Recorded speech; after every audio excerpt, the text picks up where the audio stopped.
Hi, my name is EmilyEasum. This is my presentation on green chemistry.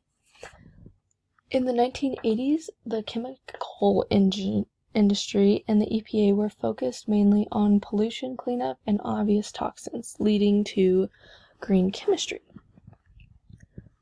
The definition of green chemistry is the chemical products and processes that reduce and sometimes can even eliminate the use of harmful substances. Chemistry is constantly creating new substances. The EPA receives around 2,000 new chemicals every year. That is why the chemical reform and the 12 principles of green chemistry were needed. I found this quote in the textbook that states around 20 years ago is when green chemistry practices were started. And then another quote from the book is that much of the increase in life expectancy and quality of life, at least in the developed world, is derived from the advances in science.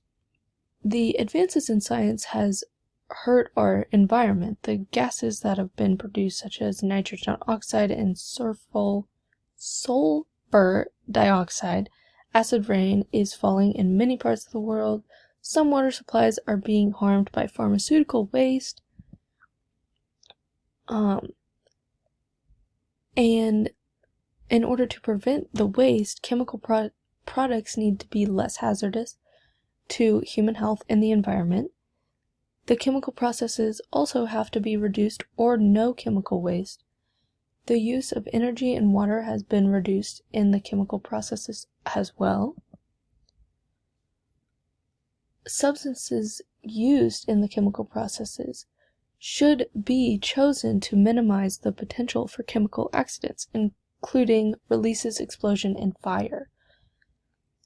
The principle is sometimes the safety principle.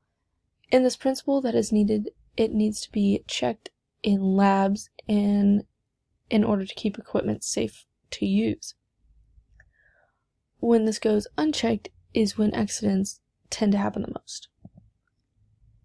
Raw materials should be renewed whenever technology and economically practical. A scientist at the University of Delaware thinks that chicken feathers may be the answer to helping with the making of computer chips more environmentally friendly. When he received 2 billion pounds of feathers from the Tyson Chicken Company, he designed some small circuit plates made out of compressed feathers and was able to send electric signals through the circuits. The chicken circuits actually doubled in speed through the signal rather than the silicone circuits. Also, another way to use this is in paints and pigments. Replacing fossil fueled deprived paints, resins, and solvents with a mixture of soy oil and sugar cut hazardous by half. And water-based acrylic paints were low violet organic compounds that can be made from recycled soda bottle plastics, acrylic, and soybean oil. Green paints have eliminated lead a lot in the paint industry. Modern paints reduce toxic chemicals released as paints dry.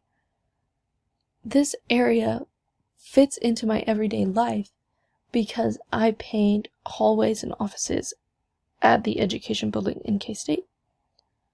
And this is my works cited. Thank you for listening.